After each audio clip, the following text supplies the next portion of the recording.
Welcome to our project designing a quick-acting clamp in Solidworks in DFT 170 Engineering Graphics in Cape Fear Community College, instructed by Dr. Hans Chapman in the fall semester of 2024, presented by Alex White, Ben Flores, and Thomas Cowan.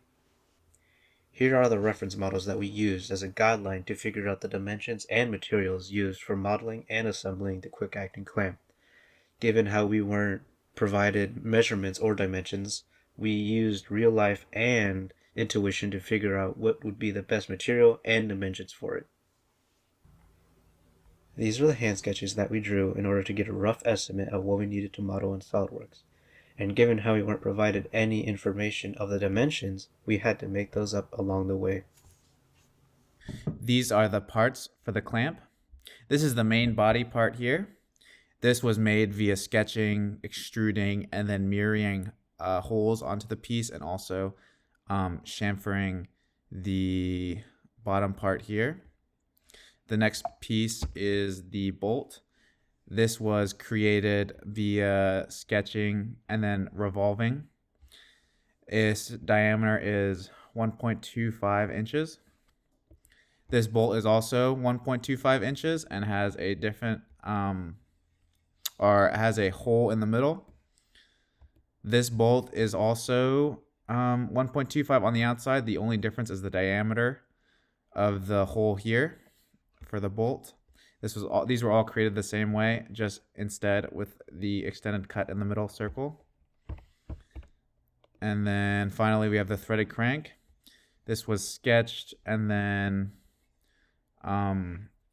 also revolved, and then for this we used the threaded tool in SolidWorks. And this is the fully assembled clamp. As you can see, all the pieces are here together. The main body, the bolts, and then the threaded crank. The only piece that it wasn't included was this rectangular piece, which is simply just a rectangular piece with a hole in it.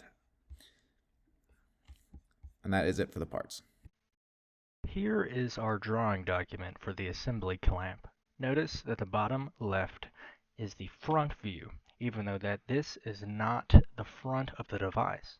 There is also an isometric view at the top right, and the bottom contains all our information from logo, part name, and the material it's made out of. In this slide, we ran a simulation and put weight at the front of the clamp, which simulated it being pressed down. As you can see, there are deformations on the part that goes straight into the table. Here is a simulation of our clamp in action. Notice that as you crank the handle back, the arm comes up like a lever. In DFT 170, we use the skills of hand sketching, part modeling, and assembly, as well as simulation and animation to complete this assignment. We worked in teams, which allowed us to divide the chunks of modeling parts and simulating the animation to each other, which allowed us to complete the project on our deadline. And we were also able to use other skills such as measurement and adaptive thinking, because when we were given the part, it was not given to us with any measurement. We had to make those on our own.